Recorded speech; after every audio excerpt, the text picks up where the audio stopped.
الحمد لله رب العالمين والصلاة والسلام على أشرف الأنبياء والمرسلين أما بعد فأعوذ بالله من الشيطان الرجيم من همزه ونفخه ونفثه بسم الله الرحمن الرحيم رب اشرح لي صدري ويسر لي أمري واحلل عقدة من لساني يفقه قولي اللهم انفعنا بما علمتنا وعلمنا ما ينفعنا وزدنا علما فبشر عباد الذين يستمعون القول فيتبعون أحسنه أولئك الذين هداهم الله وأولئك هم أولو الألباب أعوذ بالله من الشيطان الرجيم بسم الله الرحمن الرحيم أفمن كان على بينة من ربه ويتلوه شاهد منه ومن قبله كتاب موسى إماما ورحمة أولئك يؤمنون به ومن يكفر به من الأحزاب فالنار موعده فلا تك في مرية منه إنه الحق من ربك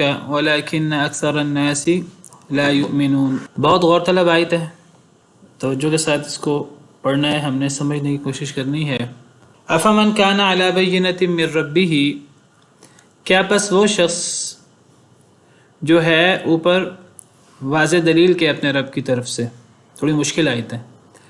افمن کان علی بینۃ من ربہ، کیا پس وہ شخص جو ہے اوپر واضح دلیل کے اپنے رب کی طرف سے، وَيَتْلُوهُ شَاهِدٌ مِّنْهُ، اور پیچھے لگتا ہے اس کے، یتلوہ تلا یتلو کا مطلب تلاوت کرنا بھی ہوتا ہے، اور تلا یتلو کا مطلب پیچھے لگنا بھی ہوتا ہے۔ تلاوت کا ایک معنی پڑھنا بھی ہوتا ہے، اور تلاوت کا ایک معنی عمل کرنا بھی ہوتا ہے۔ تلاوت قرآن کے دونوں معنی، الذین آتیناہم الکتاب یتلونہ حق تلاوتی، اس کی دونوں تفسیریں ہیں کہ وہ لوگ جنہیں ہم نے کتاب دی، یتلونہ حق تلاوتی، وہ اس کی تلاوت اس طرح کرتے ہیں جس طرح اس کی تلاوت کرنے کا حق ہے، یا وہ اس کی اس طرح پیروی کرتے ہیں جس طرح اس کی پیروی کرنے کا حق ہے۔ تو تلا یتلو کا مطلب تلاوت کرنا، پڑھنا، تلا یتلو کا مطلب پیروی کرنا۔ تو وَيَتْلُوهُ، اور پیچھے لگتا ہے اس کے، کس کے؟ یعنی وہ جو واضح دلیل پر ہے ایک شخص، تو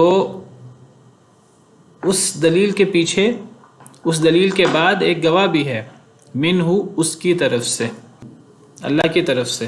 وَمِن قَبْلِهِ كِتَابُ مُوسَى إِمَامًا وَرَحْمَةً، اور اس سے پہلے موسیٰ علیہ السلام کی کتاب بھی ہے، یعنی تورات، امامًا وَرَحْمَةً، جو امام بھی ہے اور رحمت بھی ہے۔ امام یعنی رہبر اور رہنما، اور اللہ کی کتاب سے بڑھ کر کون سی چیز رہبر اور رہنما ہو سکتی ہے؟ ہدایت دینے والی۔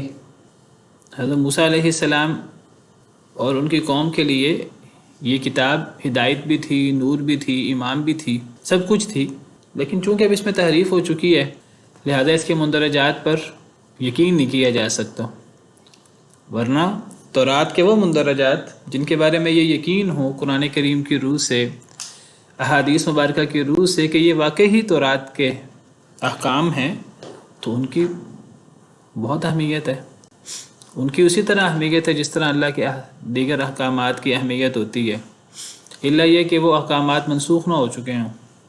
تو تورات ہو، انجیل ہو، یا اللہ کی دیگر کتابیں ہوں، ان کتابوں پر ہمیں مجمل طور پر ایمان لانا بھی ضروری ہے، جس طرح پچھلے انبیاء کرام علیہم السلام پر ہمیں بالاجمال ایمان لانا ضروری ہے، اسی طرح پچھلی کتابوں پر بھی ہمیں ایمان لانا ضروری ہے۔ اگر ہم پچھلے انبیاء و رسول اور پچھلی کتابوں پر ایمان نہیں لائیں گے تو یہ بھی کفر ہے۔ اللہ تعالیٰ فرماتے ہیں نبی کریم صلی اللہ علیہ وسلم سے کہ اے نبی، آپ اعلان کر دیجئے، قل آمنا باللہ وما انزل الینا وما انزل علینا وما انزل علی ابراہیم واسماعیل واسحاق ویعقوب والاسباط وما اوتی موسیٰ وعیسیٰ والنبیون من ربہم۔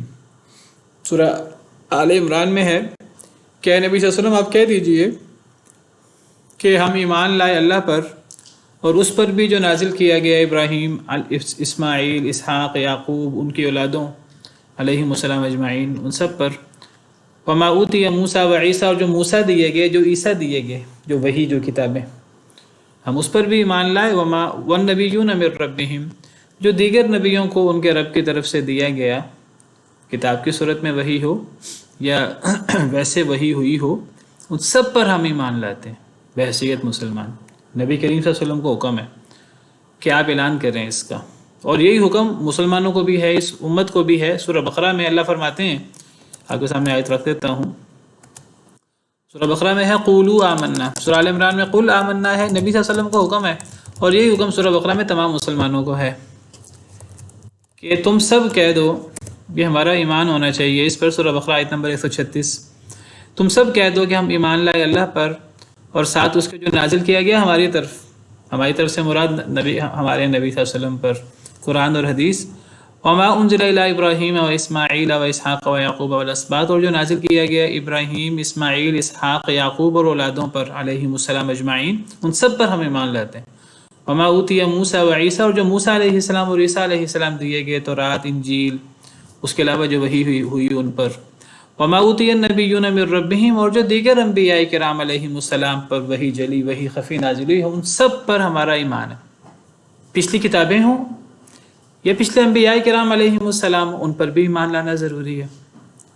اللہ تعالیٰ فرماتے ہیں وَمَن يَكْفُرْ بِاللَّهِ وَمَلَائِكَتِهِ وَكُتُبِهِ وَرُسُلِهِ وَالْيَوْمِ الْآخِرِ فَقَدْ ضَلَّ ضَلَالًا بَعِيدًا، جو شخص کفر کرتا ہے اللہ کے ساتھ، اللہ کے فرشتوں کے ساتھ، اللہ کی کتابوں کے ساتھ، اللہ کے رسولوں کے ساتھ، وَرُسُلِهِ، تمام کتابیں، قرآن کے علاوہ باقی کتابیں بھی، اور تمام رسول، نبی کریم صلی اللہ علیہ وسلم کے علاوہ باقی سارے رسول،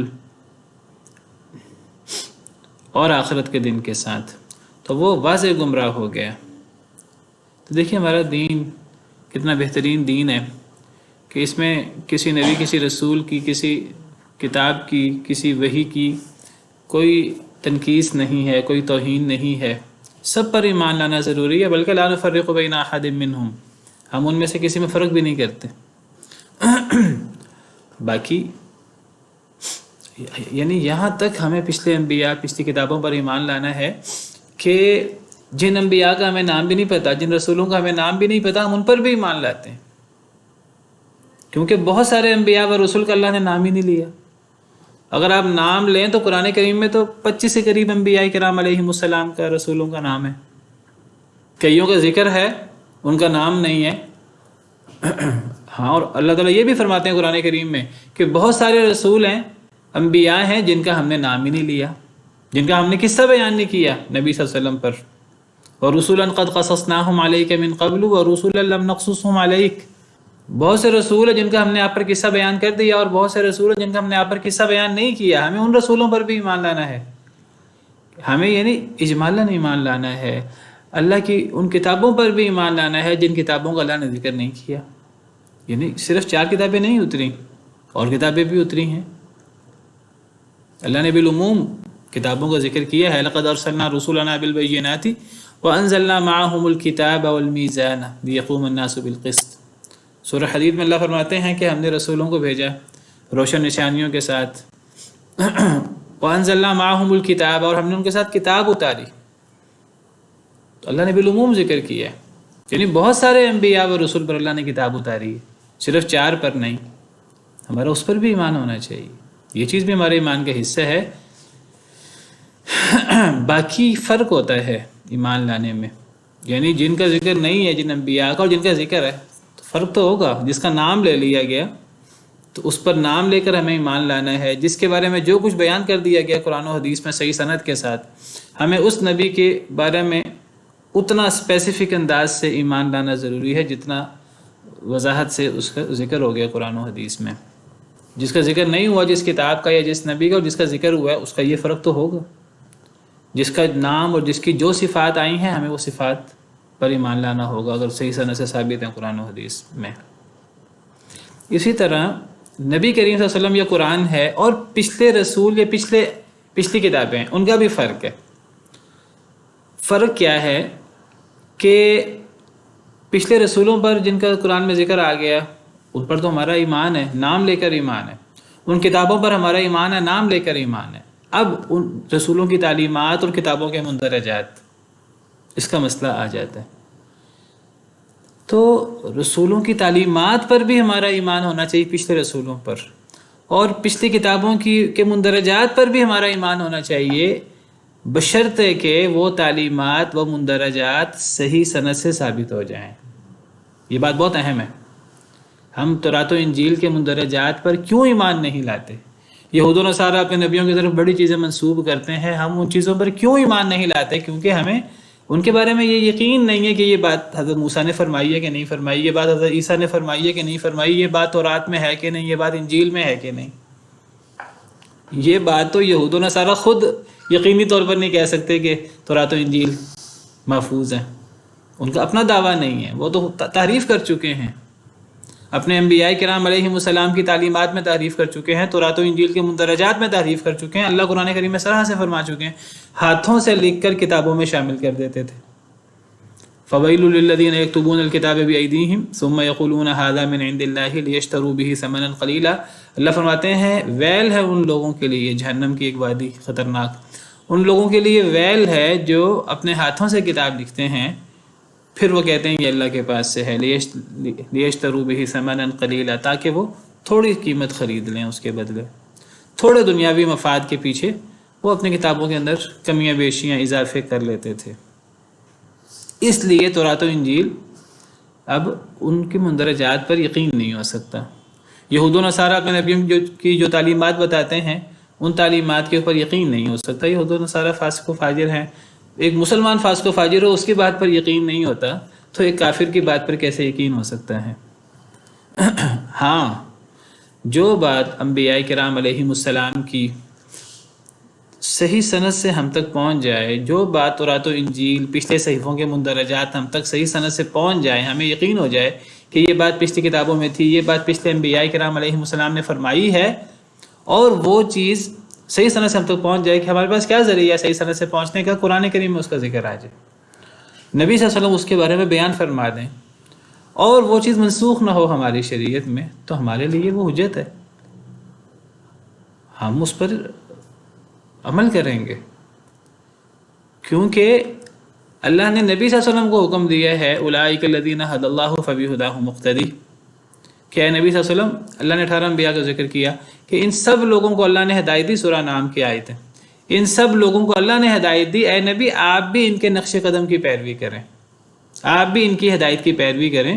تو پچھلے انبیاء کرام علیہم السلام کی تعلیمات ہوں یا ان کتابوں کے مندرجات ہوں، اس پر ہمیں ایمان لانا ہے۔ فاتبع ملت ابراہیم حنیفہ، اے نبی صلی اللہ علیہ وسلم ملت ابراہیمی کی پیروی کرے جو یک طرفہ تھے، اللہ نے حکم دیا ہے۔ فاصبر کما صبر اولو العزم من الرسل، اے رسول صلی اللہ علیہ وسلم اس طرح صبر کریں جس طرح اولو العزم رسولوں نے صبر کیا۔ رسولوں کے قصے کیوں بیان ہوئے ہیں؟ اسی لیے بیان ہوئے ہیں، ہمارے لیے ان میں بڑے سیکھنے کے موقع ہیں، عمل کرنے کی باتیں ہیں جو ہم نے عمل کرنا ہے۔ تو جو بات قرآن میں آ گئی پچھلے نبیوں کے حوالے سے، پچھلی کتابوں کے حوالے سے، جیسے قرآن میں ہے وَكَتَبْنَا عَلَيْهِمْ فِيهَا أَنَّ النَّفْسَ بِالنَّفْسِ، اللہ نے تورات میں یہ بات لکھ دی تھی ان پر کہ جان کے بدلے جان، آنکھ کے بدلے آنکھ، کان کے بدلے کان، اب یہ تورات میں موجود تھا۔ اب ہمارے ہاں ایک جملہ بڑا مشہور ہے کہ جس نے ایک جان کو قتل کیا اس نے پوری دنیا کو قتل کر دیا، جس نے ایک کو زندہ کیا اس نے پوری دنیا کو زندہ کیا۔ یہ بات تورات میں موجود ہے، قرآن کہتا ہے، یہ بات قرآن میں تورات کے حوالے سے آئی ہے، یہ ہم سب مسلمانوں میں یہ بات مشہور ہے اور صحیح مشہور ہے۔ من اجل ذلك كتبنا على بني اسرائيل انه من قتل نفسا بغیر نفس او فساد في الارض فكانما قتل الناس جميعا۔ اللہ فرماتے ہیں حضرت آدم کے دونوں بیٹوں کا قصہ بیان کر کے، حابیل قابیل کا، کہ وہ قابیل نے حابیل کو قتل کر دیا، اور اللہ نے پھر بیان کیا کہ کس طرح اس نے قتل کیا اور کس طرح وہ نادم ہوا۔ اللہ فرماتے ہیں اسی لیے ہم نے بنی اسرائیل میں یہ بات لکھ دی تھی کہ جو ایک جان کو قتل کرے گا گویا کہ اس نے تمام انسانوں کو قتل کیا۔ اب اللہ قرآن میں فرماتے ہیں یہ بات بنی اسرائیل پر ہم نے لکھی تھی، ہمارے لیے یہ بات حجت ہے کہ نہیں؟ حجت ہے۔ وَمَنْ أَحْيَاهَا فَكَأَنَّمَا أَحْيَا النَّاسَ جَمِيعًا، جس نے ایک جان کو زندہ کیا اس نے گویا کہ تمام لوگوں کو زندہ کیا۔ تو یہ بات بہت ضروری ہے جاننا ہمارے لیے کہ ہم تمام انبیاء کرام علیہم السلام کی تعلیمات پر، تمام کتابوں پر ہم ایمان لاتے ہیں، بشرطے کہ ان کی تعلیمات اور ان کتابوں کے مندرجات ہمارے پاس صحیح سند سے ثابت ہو جائیں، وہ ہماری شریعت میں منسوخ نہ ہوں۔ حضرت یوسف علیہ السلام کے حوالے سے قرآن سے ثابت ہوتا ہے کہ ان کو ان کے باپ نے ان کے بھائیوں نے سجدہ کیا۔ اب یہ چیز ہمارے دین کی تعلیمات کے شریعت محمدیہ کے خلاف ہے، تو ہماری شریعت میں سجدہ نہیں ہو سکتا، تعظیم کا سجدہ بھی نہیں ہو سکتا، اگرچہ قرآن میں موجود ہے کہ حضرت یوسف کو ان کے باپ نے، ان کی ماں یا خالہ تھی جو بھی تھیں، اور ان کے بھائیوں نے سجدہ کیا تھا۔ وَرَفَعَ أَبَوَيْهِ عَلَى الْعَرْشِ وَخَرُّوا لَهُ سُجَّدًا، اور فرشتوں نے حضرت آدم کو سجدہ کیا، یہ بات بھی قرآن میں موجود ہے۔ لیکن اس سے یہ ثابت نہیں، چاہے وہ سجدہ تعظیمی کیوں نہیں ہے، اس سے یہ بات ثابت نہیں ہوتی کہ سجدہ تعظیمی کیا جا سکتا ہے، ہماری شریعت میں جائز نہیں ہے۔ وہ کہتے ہیں سجدہ کافی ہوتا ہے جب سبحان ربی الاعلیٰ پڑھا جائے، کہتے ہیں یہ سجدہ جی وہ کہتے ہیں جب سجدے میں سبحان ربی الاعلیٰ پڑھا جائے نا پھر سجدہ ہوتا ہے۔ کون کہتے ہیں؟ جو کرتے ہیں کس کو کرتے ہیں؟ یہ مزاروں پہ جاتے ہیں۔ نہیں، ایسی بات تو نہیں ہے۔ سجدہ ہوتا ہے، کسی کے سامنے سر جھکانا، ماتھا ٹیک دینا، یہ سجدہ ہوتا ہے، سب کو پتہ ہے۔ تو بہرحال بات دور نکل گئی، تو اللہ تعالیٰ فرماتے ہیں کہ کیا پس جو شخص اپنے رب کی طرف سے واضح دلیل پر ہے اور پیچھے لگتا ہے اس کے ایک گواہ بھی اللہ کی طرف سے، ومن قبل ہی کتاب موسیٰ، اور اس سے پہلے موسیٰ علیہ السلام کی کتاب بھی ہے، امام و رحمہ، جو رہبر اور رہنما بھی ہے اور رحمت بھی ہے۔ یہاں بات مکمل ہو گئی ہے ایک لحاظ سے۔ کیا مطلب؟ اللہ تعالیٰ سوال کر رہے ہیں کیا جو شخص اپنے رب کی طرف سے واضح دلیل پر ہے، واضح دلیل پر ہے سے مراد فطرت ہے، فطرت سلیمہ۔ اللہ نے ہر انسان کو فطرت سلیمہ پر پیدا کیا ہے، صحیح فطرت پہ پیدا کیا ہے۔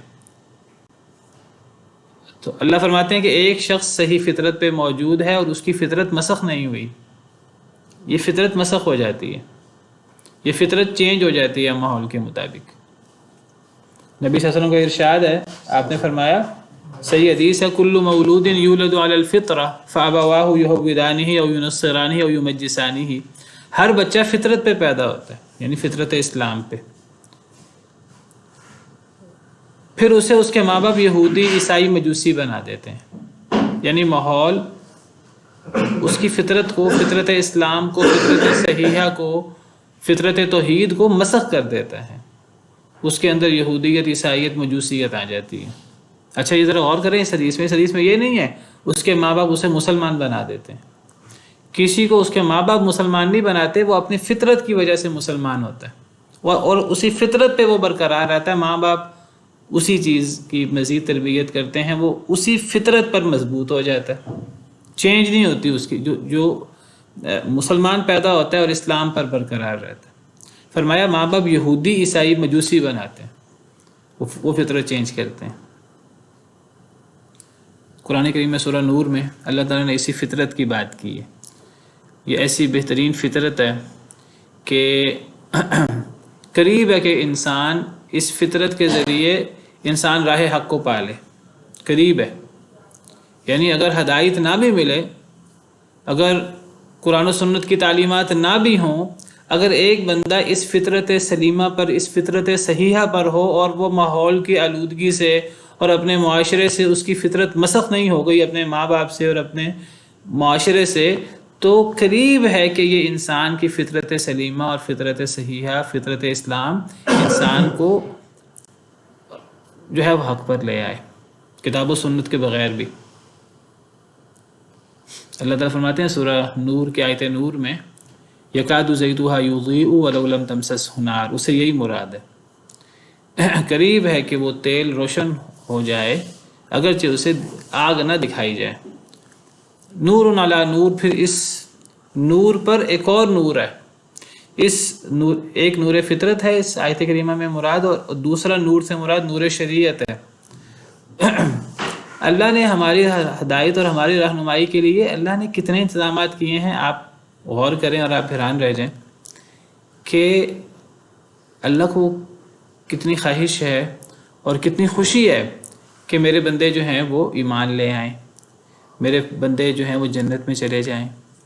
اللہ تعالیٰ فرماتے ہیں کہ ما یفعل اللہ بعذابکم ان شکرتم وآمنتم، اگر تم ایمان لے آؤ، اگر تم شکر گزار بن جاؤ، اللہ کو تمہیں عذاب دے کے کیا ملے گا؟ اور اللہ تعالیٰ کسی پہ ظلم نہیں کرتے۔ لیکن جب اللہ تعالیٰ وَلَقَدْ صَرَّفْنَا لِلنَّاسِ فِي هَذَا الْقُرْآنِ مِنْ كُلِّ مَثَلٍ، اللہ تعالیٰ ایک ایک چیز کو کھول کھول کر کئی طریقوں سے بیان کرتے ہیں، پھر بھی کوئی ایمان نہ لائے، پھر بھی کوئی ہٹ درمی کا مظاہرہ کرے، اللہ کے ساتھ مقابلے پہ اتر آئے، تو پھر اللہ ناراض ہوتے ہیں۔ اور پھر اللہ نے ایسے لوگوں کے لیے، اللہ نے بتایا میں نے سزائیں تیار کی، میں نے جہنم تیار کی ہے، اور پھر ایسے لوگ پورے مستحق ہیں کہ وہ اگر وہ پھر بھی اللہ کے احکامات کو نہ مانے کہ پھر وہ اللہ کے عذاب کے مستحق ہوں۔ اللہ کا ان پر کوئی ظلم نہیں ہے، پھر ان لوگوں کا اپنے آپ پر خود ہی ظلم ہے۔ وما كان الله ليظلمهم ولكن كانوا انفسهم يظلمون، اللہ فرماتے ہیں اللہ لوگوں پر ظلم نہیں کرتے، لوگ اپنے آپ پر خود ہی ظلم کرتے ہیں۔ ومن ضل فانما يضل عليها، جو گمراہ ہوتا ہے وہ اپنے نفس کے خلاف خود گمراہ ہوتا ہے، اپنے آپ کو خود نقصان پہنچاتا ہے۔ تو اللہ نے کیا انتظام کیا ہے، اللہ نے کیا انتظامات کیے ہیں؟ اللہ تعالیٰ نے صرف ہمیں شریعت کے ذریعے رہنمائی نہیں دی، بلکہ اس سے پہلے اللہ تعالیٰ نے ہمیں صحیح فطرت پر رکھا ہے، اور وہ فطرت اتنی سچی ہے اور اتنی سچی ہے، اگر وہ ماحول سے آلودہ نہ ہو کہ وہ فطرت انسان کو قریب حد تک لے جائے۔ پھر اللہ نے شریعت رکھی ہے، انبیاء اور رسولوں کی تعلیمات رکھی ہیں، کتابوں کی تعلیمات رکھی ہیں، تو اللہ تعالیٰ اسی کا ذکر کر رہے ہیں۔ کیا پس وہ شخص جو اپنے رب کی طرف سے واضح دلیل پر ہے، یعنی صحیح فطرت پر ہے، وہ اس کی فطرت آلودہ نہیں ہوئی، صرف یہ فطرت نہیں ہے، پھر اس کے پیچھے لگتی ہے شاہد منہ، ایک گواہ بھی اللہ کی طرف سے۔ وہ گواہ کیا ہے؟ بعض مفسرین کہتے ہیں گواہ سے مراد قرآن ہے، آگے تورات کا ذکر کہتے ہیں، یہاں قرآن مراد ہے۔ بعض مفسرین کہتے ہیں یہاں گواہ سے مراد نبی کریم صلی اللہ علیہ وسلم ہے، آپ کی تعلیمات ہیں۔ اس فطرت کے اوپر ایک گواہ بھی ہے جو اللہ کی طرف سے مبعوث ہے، اگر نبی مراد ہے تو، یا قرآن، وہ اسی فطرت کی بات کرتا ہے، اور جو بات سمجھ نہیں آتی وہ قرآن پوری طرح سمجھا دیتا ہے، یا نبی کریم صلی اللہ علیہ وسلم۔ اور صرف پھر قرآن ہی نہیں، من قبل ہی کتاب موسیٰ، اس سے پہلے موسیٰ علیہ السلام کی کتاب بھی ہے، دیگر کتابیں بھی ہیں، وہ بھی یہی بات کرتی تھیں، وہ بھی فطرت سلیمہ، وہ بھی توحید کی بات کرتی تھی، وہ بھی وہی باتیں کرتی تھی جو قرآن میں موجود ہیں، وہ تورات ہو یا دیگر کتابیں۔ تو اللہ تعالیٰ سوال کرتے ہیں کہ جو شخص فطرت سلیمہ پر ہے اور پھر قرآن بھی موجود ہے، یا نبی صلی اللہ علیہ وسلم بھی رہنمائی کرنے کے لیے، آپ کی تعلیمات بھی، تورات بھی موجود ہے رہنمائی کرنے کے لیے اور رحمت کے طور پر، یہود و نصارہ وہ اگر اپنی تورات کو ہی پڑھ لیں، تورات میں نبی صلی اللہ علیہ وسلم کے بارے میں، اسلام کے بارے میں، توحید کے بارے میں موجود ہے، آج بھی موجود ہے۔ تو اللہ تعالیٰ تقابل کر رہے ہیں، کیا یہ شخص، وہ جو تقابل کا دوسرا شخص ہے وہ موجود نہیں ہے، وہ محذوف ہے۔ یعنی آیت کریمہ کا مفہوم یہ ہوا کہ ایک شخص جو فطرت سلیمہ پر بھی ہے، تورات کو بھی مانتا، قرآن کو بھی مانتا ہے، تورات کو بھی، پچھلی کتابوں کو بھی مانتا ہے، کیا یہ شخص اور وہ شخص جو فطرت سلیمہ پر نہیں ہے، جو قرآن کا منکر ہے، جو تورات کا منکر ہے، جو رسولوں کی تعلیمات کا منکر ہے، تو مفہوم یہ ہے کہ کیا یہ دونوں شخص برابر ہو سکتے ہیں؟ یہ سوال ہے اصل میں، اور اس سوال، یعنی اس سوال کا یہ دو لوگوں کا تقابل ہے، کمپیریزن ہے، اور یہ کمپیریزن کو کیسے پتہ لگا؟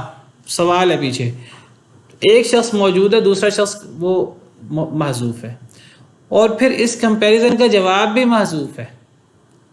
جواب کیا ہے اس کا؟ یہ دونوں شخص کبھی برابر نہیں ہو سکتے۔ یہ دونوں شخص کیسے برابر ہو سکتے ہیں؟ ایک جنتی ہے، ایک جہنمی ہے، ایک اپنے مقصد زندگی کو پہچان گیا ہے، ایک اپنے مقصد زندگی سے غافل ہے۔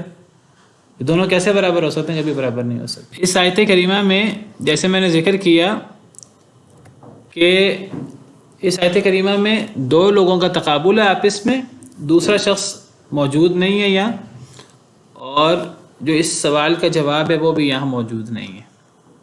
یہ بالکل اس طرح کی آیت ہے جیسے اللہ تعالیٰ دوسری آیت کریمہ میں فرماتے ہیں أَفَمَنْ زُيِّنَ لَهُ سُوءُ عَمَلِهِ فَرَآهُ حَسَنًا، یہ آیت سورہ فاطر آیت نمبر 8، اس میں بھی یہی انداز ہے، یہ انداز قرآن کریم میں کئی جگہ پر ہے۔ افمن زین لہ سوء عملہ فرآہ حسنا، کیا پس وہ شخص کے مزین کر دیا گیا اس کے لیے اس کا برا عمل، پس وہ اسے اچھا سمجھتا ہے؟ یہاں بھی سوال ہے۔ سوال میں اللہ نے جن دو لوگوں کا تقابل کرنا ان میں سے ایک شخص کا ذکر کیا ہے۔ وہ کون شخص ہے؟ وہ برا شخص ہے کہ وہ اتنا بدبخت ہے کہ اس کے برے اعمال اسے اچھے لگتے ہیں۔ وہ جتنا برا عمل کرتا ہے وہ سمجھتا ہے میں اچھا عمل کر رہا ہوں۔ اب اللہ تعالیٰ سوال کر رہے ہیں کہ کیا وہ شخص جس کے لیے اس کے برے عمل کو مزین کر دیا گیا ہے وہ اپنے برے عمل کو اچھا سمجھتا ہے؟ اللہ سوال کر رہے ہیں اور ایک شخص کا ذکر کیا، دوسرے شخص کا ذکر نہیں کیا۔ وہ دوسرا شخص کون ہے؟ وہ شخص ہے جس کے لیے اس کے برے عمل کو مزین نہیں کیا گیا۔ وہ برے عمل کو اچھا نہیں سمجھتا، وہ اچھے عمل کو اچھا سمجھتا اور اچھا عمل کرتا ہے، وہ نیک شخص۔ تو یہاں ان دو شخصوں کا تقابل ہے، اور تقابل کا جواب بھی موجود نہیں ہے۔ سوال ہے کہ کیا یہ برا شخص جس کے برے اعمال اس کے لیے مزین کر دیے گئے اور یہ نیک شخص جس کے اچھے اعمال اس کے لیے مزین ہے، کیا یہ دونوں برابر ہو سکتے ہیں؟ جواب ہے کہ دونوں برابر نہیں ہو سکتے، کبھی بھی برابر نہیں ہو سکتے۔ تو دوسرا شخص بھی موجود نہیں ہے، جواب بھی موجود نہیں ہے سوال کا۔ اور یہ اتنا انڈرسٹوڈ ہے یہ چیز عربی فصاحت و بلاغت، عربی محاورے میں، کہ عربوں کو یہ چیز سمجھ آ جاتی ہے فوری۔ ہر زبان کا ایک انداز ہوتا ہے، اور یہ انداز قرآن کریم میں ایک جگہ نہیں کئی جگہوں پر ہے۔ یہاں بھی یہی انداز اختیار کیا گیا۔ ایک شخص کا ذکر ہے کہ جو فطرت سلیمہ پر ہے، تو رات کو بھی مانتا ہے، قرآن کو بھی مانتا ہے۔ یہ شخص اور وہ شخص جو نہ فطرت سلیمہ پر ہے، فطرت مسخ ہو گئی ہے، تو رات و قرآن اور تورات کا منکر ہے، نبی صلی اللہ علیہ وسلم کا منکر ہے، یہ دونوں کبھی برابر نہیں ہو سکتے۔ کیا دونوں برابر ہو سکتے ہیں؟ ہرگز نہیں۔ اولئک یؤمنون بہ، یہی وہ لوگ ہیں جو ایمان لاتے ہیں ساتھ اس کے۔ کس پر ایمان لاتے ہیں؟ قرآن پر۔ یعنی جو لوگ فطرت سلیمہ پر ہوں اور نبی صلی اللہ علیہ وسلم پر بھی ایمان رکھتے ہوں اور موسیٰ علیہ السلام کی کتاب پر بھی ایمان رکھتے ہوں، وہی لوگ قرآن پر بھی ایمان لاتے ہیں۔ یہ لوگ راہ حق پر ہیں۔ وَمَن يَكْفُرْ بِهِ مِنَ الْأَحْزَابِ، یہ بھی سے مراد قرآن بھی ہو سکتا ہے، نبی صلی اللہ علیہ وسلم بھی ہو سکتے ہیں۔ وَمَن يَكْفُرْ بِهِ مِنَ الْأَحْزَابِ، اور جو کفر کرے ساتھ اس کے، قرآن کے ساتھ یا نبی صلی اللہ علیہ وسلم کے ساتھ، من الاحزاب، تمام گروہوں میں سے، فالنار موعدہ، تو آگ اس کا ٹھکانہ ہے۔ دیکھیے آیت اپنے موقف میں کتنی واضح ہے۔ جو بھی قرآن کا انکار کرے، پوری دنیا کے جتنے مذاہب ہیں مسلمانوں، جو بھی انکار کر دے قرآن کا یا نبی صلی اللہ علیہ وسلم کا، تو اس کا وعدہ آگ ہے، اس کا ٹھکانہ آگ ہے۔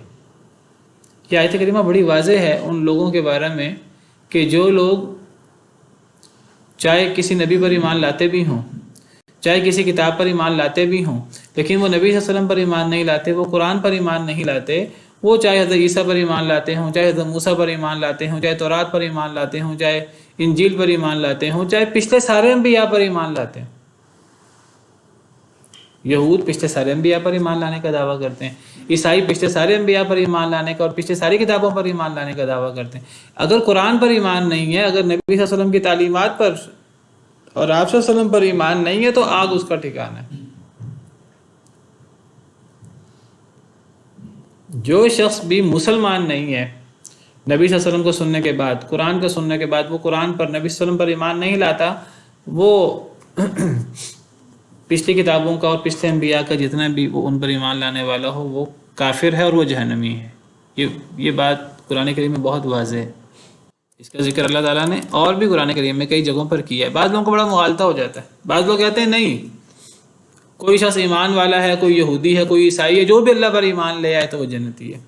اور قرآن کی ایک آیت سے استدلال بھی کرتے ہیں، ان الذين آمنوا والذين هادوا والصابئين والنصارى من آمن بالله واليوم الآخر وعمل صالحا فلهم اجرهم عند ربهم ولا خوف عليهم ولا هم يحزنون۔ سورہ بقرہ کی پہلے پارے کی آیت ہے کہ جو شخص ایمان لے آئے، وہ کہتے ہیں اس سے مراد مسلمان ہوئے، جو یہودی ہوئے، جو عیسائی ہوئے، جو صابی ہوئے، جو من آمن باللہ والیوم الآخر، جو بھی اللہ پر اور آخرت پر ایمان لائے، وعمل صالحا، اور نیک عمل کرے، فلہم اجرہم عند ربہم، ان کا اجر ان کے رب کے پاس ہے، اور ایسے لوگوں پر کوئی خوف نہیں ہوگا، کوئی غمگین بھی نہیں ہوگی۔ وہ کہتے ہیں دیکھو، مومن ہے یا یہودی ہے یا عیسائی ہے یا مجوسی ہے یا صابی ہے، ایک بندہ کسی بھی دین کو اپنانے والا ہے، اگر وہ اللہ اور آخرت پر ایمان لاتا ہے، نیک عمل کرتا ہے تو جنتی ہے۔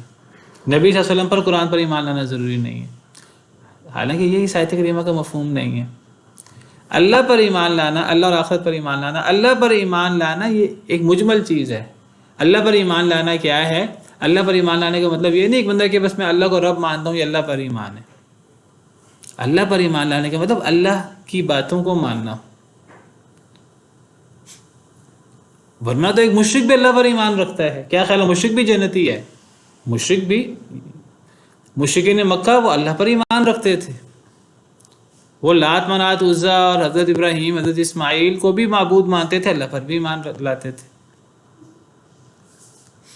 تو اللہ کو ماننا صرف یہ اللہ پر ایمان نہیں ہے۔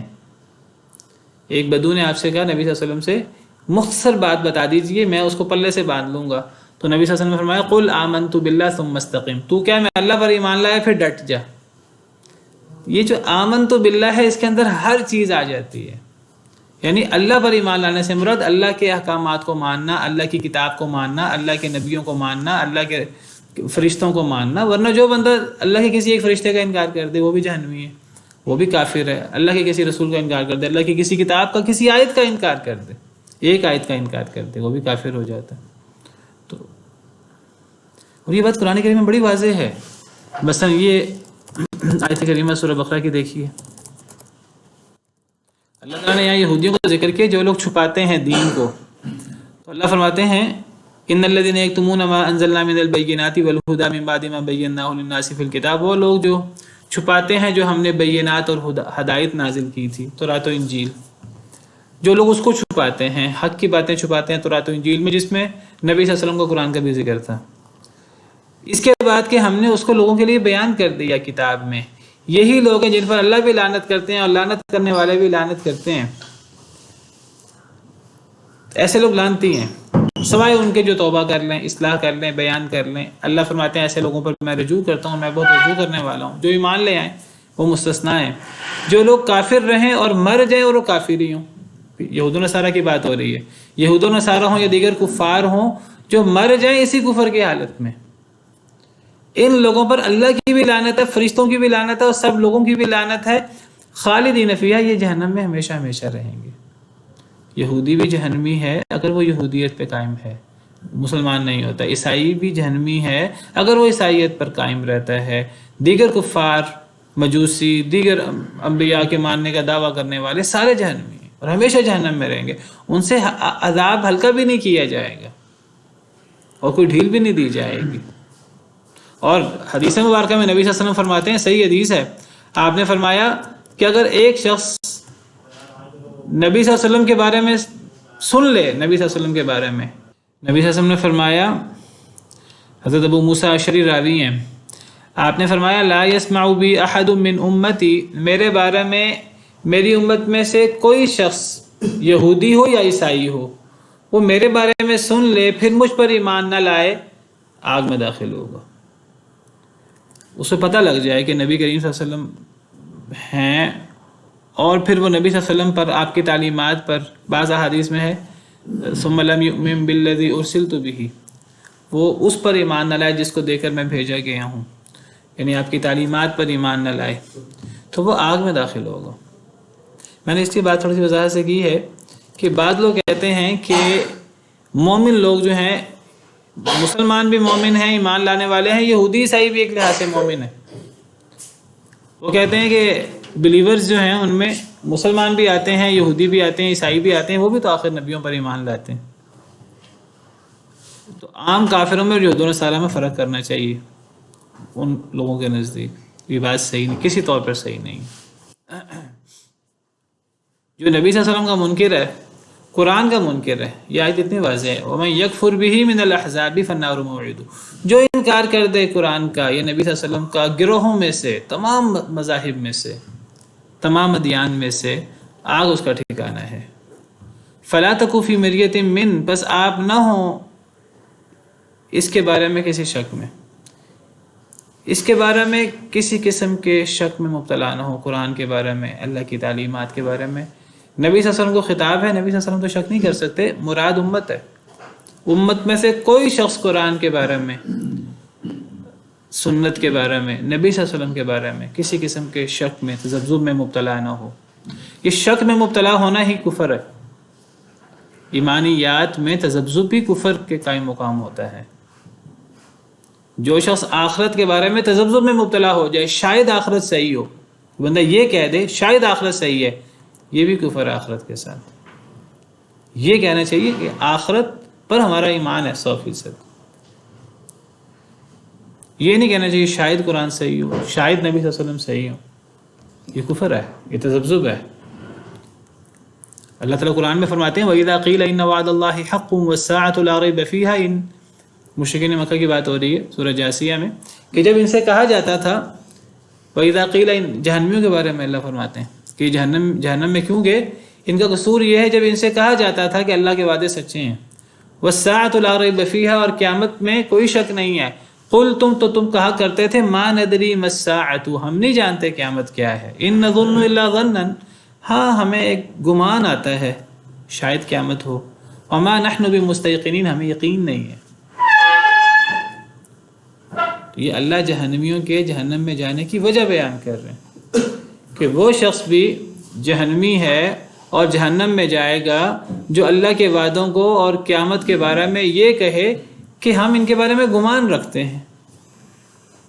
یہ صحیح بھی ممکن ہے صحیح ہو، وہ صحیح ہونے کا گمان رکھے تو یہ بھی کفر ہے۔ یقین رکھنا ہوگا، ایمانیات کے بارے میں یقین ہوتا ہے، شک و شبہ وہ جائز نہیں ہے۔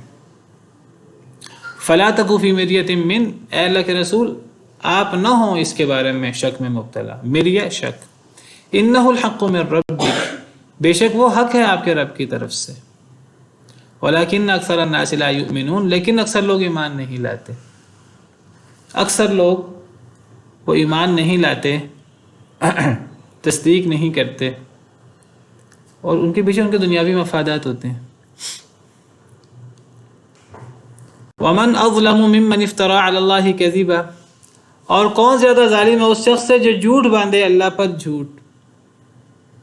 اولئک یعرضون علی ربہم، یہی لوگ پیش کیے جائیں گے اپنے رب پر یعنی قیامت کے دن۔ ویقول الاشہاد ہؤلاء الذین کذبوا علی ربہم، اور گواہ کہیں گے یہی وہ لوگ ہیں جنہوں نے اپنے رب پر جھوٹ باندھا۔ الا لعنت اللہ علی الظالمین، خبردار اللہ کی لعنت ہے ظالموں پر۔ تو اللہ تعالیٰ فرماتے ہیں کہ اس شخص سے بڑھ کر ظالم کون ہے جو اللہ پہ جھوٹ باندھے۔ اللہ پہ جھوٹ باندھنے سے مراد یعنی دین کے بارے میں ایسی باتیں کہنا جو اللہ نے فرمائی نہ ہو دین میں، جس میں مشرکین مکہ کہتے تھے کہ یہ ہمارے بزرگ یہ سفارش کریں گے قیامت کے دن، یہ جھوٹ ہے اللہ پر۔ یہ کہنا کہ اللہ ہماری دعائیں نہیں سنتے ان کے بغیر، ان کے واسطے کے بغیر اللہ ہماری دعائیں نہیں سنتے، اللہ پر جھوٹ ہے۔ یعنی کیسے پتہ لگتا ہے ایک بندے کو کہ اللہ میری دعا نہیں سنتا وسیلے کے بغیر، واسطے کے بغیر؟ کیسے پتہ لگا؟ یہ بات اللہ کے بتانے سے پتہ لگ سکتی ہے، نبی کے بتانے سے پتہ لگ سکتی ہے۔ جو بندہ اپنی طرف سے یہ بات کہے گا تو اللہ پہ جھوٹ ہے۔ ہم قبروں میں جائیں گے تو ہماری دعائیں قبول ہوں گی، ہم بتوں کے پاس جا کے دعا کریں گے تو دعائیں قبول ہوں گی، ورنہ نہیں ہوں گی۔ یہ بات کہاں ہے؟ تو اللہ پہ جھوٹ باندھنا یہ سب سے بڑا ظلم ہے۔ فرمایا اولئک یعرضون علی ربہم، یہی وہ لوگ ہیں جنہیں ان کے رب کے اوپر پیش کیا جائے گا، قیامت کے دن اللہ کے سامنے پیش ہوں گے۔ ویقول الاشہاد، اور کہیں گے گواہ، ہؤلاء الذین کذبوا علی ربہم، یہی وہ لوگ ہیں جنہوں نے اپنے رب پر جھوٹ بولا تھا۔ قیامت کے دن انہیں ان کے رب پر پیش کیا جائے گا، اور قیامت کے دن گواہ ان کے خلاف گواہیاں دیں گے، قیامت کے دن گواہیاں بھی قائم ہوں گی۔ اللہ فرماتے ہیں اِنَّا لَنَنصُرُ رُسُلَنَا وَالَّذِينَ آمَنُوا فِي الْحَيَاةِ الدُّنْيَا وَيَوْمَ يَقُومُ الْأَشْهَادُ، ہم رسولوں کی بھی مدد کرتے ہیں اور ایمان والوں کی بھی مدد کرتے ہیں دنیا میں بھی، وَيَوْمَ يَقُومُ الْأَشْهَادُ، جس دن گواہیاں قائم ہوں گی اس دن بھی، قیامت کے دن گواہیوں والا دن ہے۔ اس دن اگر ایک انسان جھوٹ بولے گا تو اللہ اس کے منہ پہ مہر لگا دیں گے، اللہ اس کے اعضاء کو اسی کے خلاف گواہ بنا، اسی کی زبان کو، انسان کی زبان انسان کے خلاف گواہی دے گی۔ یوم تشہد علیہم السنتہم وایدیہم وارجلہم بما کانوا یعملون، قیامت دن ان کی زبانیں، ان کے ہاتھ، ان کے پاؤں ان کے خلاف گواہی دیں گے، ان کے چمڑے ان کے خلاف گواہی دیں گے، یہ کہیں گے اپنے چمڑوں سے تم ہمارے خلاف کیوں گواہی دے رہے ہو، جو میں سزا ملے گی وہ سزا میں تو تم بھی شریک ہوگے۔ وہ کہیں گے کہ ہمیں اللہ بلوا رہا ہے، جس اللہ نے ہر شے کو بولنا سکھایا۔ اور دیگر لوگ ان کے خلاف گواہی دیں گے، دیگر انبیاء گواہیاں دیں گے۔ تو گواہ کہیں گے کہ یہ لوگ ہیں جنہوں نے اپنے رب پہ جھوٹ بولا تھا۔ اللہ لعنت اللہ علی الظالمین، خبردار اللہ کی لعنت ہے ظالموں پر۔ حدیث مبارکہ میں آتا ہے ان اللہ یدنی المؤمن، اللہ مومن کو قریب کرے گا قیامت کے دن، فیضع علیہ کنفہ وسترہ من النار ویقررہ بذنوبہ، اللہ اس سے اس کے گناہوں کا اقرار کروائیں گے۔ اللہ اس سے کہیں گے اتعرف ذنب کذا، کیا تم فلاں گناہ کو جانتے ہو؟ اللہ ایک مومن کو قریب کریں گے، اور مومن کو لوگوں سے چھپا کر، اس کے برے اعمال لوگوں سے چھپا کر اللہ اس سے اس کے گناہوں کا اقرار کروائیں گے کہ تم نے یہ گناہ کیا، تم اس گناہ کو جانتے ہو، اس گناہ کو جانتے ہو؟ وہ کہے گا نعم، ہاں، ای ربی، اے میرے رب، حتی اذا قررہ بذنوبہ، حتیٰ کہ جب اللہ اس سے اس کے گناہوں کا اقرار کروا لیں گے، ورعا فی نفسہ انہ قد ہلک، اور وہ خیال کرے گا وہ مومن کہ وہ ہلاک ہو گیا ہے، تو اللہ فرمائیں گے فإنی قد سترتھا علیک فی الدنیا، کہ میں نے دنیا میں بھی یہ گناہ تمہارے چھپا لیے تھے لوگوں سے، وَأَنَا أَغْفِرُهَا لَكَ الْيَوْمَ، آج بھی میں تمہیں یہ گناہ معاف کرتا ہوں۔ ثُمَّ يُعْطَى كِتَابَ حَسَنَاتِهِ بِيَمِينِهِ، پھر اس کو اس کا اعمال نامہ دائیں ہاتھ میں دیا جائے گا۔ وَأَمَّا الْكَافِرُ وَالْمُنَافِقُ، یہ تو مومن کا معاملہ ہے۔ جہاں تک کافر اور منافق کا معاملہ ہے، فَيَقُولُ الْأَشْهَادُ، تو گواہ کہیں گے هَؤُلَاءِ الَّذِينَ كَذَبُوا عَلَىٰ رَبِّهِمْ أَلَا لَعْنَةُ اللَّهِ عَلَى الظَّالِمِينَ، تو گواہ کہیں گے، یہی قرآن کی آیت پڑھیں گے هَؤُلَاءِ الَّذِينَ كَذَبُوا عَلَىٰ رَبِّهِمْ، یہی وہ لوگ ہیں جنہوں نے اپنے رب پہ جھوٹ بولا، خبردار اللہ کی لعنت ظالموں پر ہے۔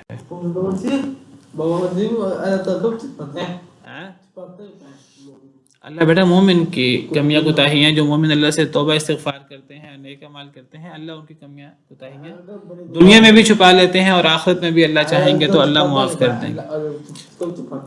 بیٹا جب کوئی بندہ نیک اعمال کرتا ہو، اللہ سے ڈرتا ہو، تو الذین یصدون عن سبیل اللہ، وہ لوگ جو روکتے ہیں اللہ کے رستے سے، ویبغونها عوجا، اور وہ تلاش کرتے ہیں اس میں ٹیڑھ پن، وہم بالآخرۃ ہم کافرون، اور وہ آخرت کے بارے میں وہ منکر ہوتے ہیں۔ تو ایسے لوگوں پر گواہ ان کے خلاف گواہی دیں گے، اور ایسے لوگوں پر، ایسے ظالموں پر اللہ کی لعنت ہوگی۔ یہ کون ہے یہ ظالم؟ یہ وہ لوگ ہیں جو اللہ کے رستے سے لوگوں کو روکتے ہیں، صرف خود نہیں رکتے اللہ کے رستے سے، صرف خود ایمان لانے سے پیچھے نہیں ہٹتے، بلکہ لوگوں کو بھی روکتے ہیں، اور اللہ کے رستے میں کجیاں تلاش کرتے ہیں، الٹے سیدھے اعتراضات دین کے اندر تلاش کرتے ہیں تاکہ لوگوں کو دین اسلام سے دور کریں، اور یہ لوگ آخرت کا انکار کرنے والے ہیں۔ چلیں باقی انشاءاللہ کل۔ سبحان ربک رب العزت عما یصفون وسلام علی المرسلین والحمد للہ رب العالمین۔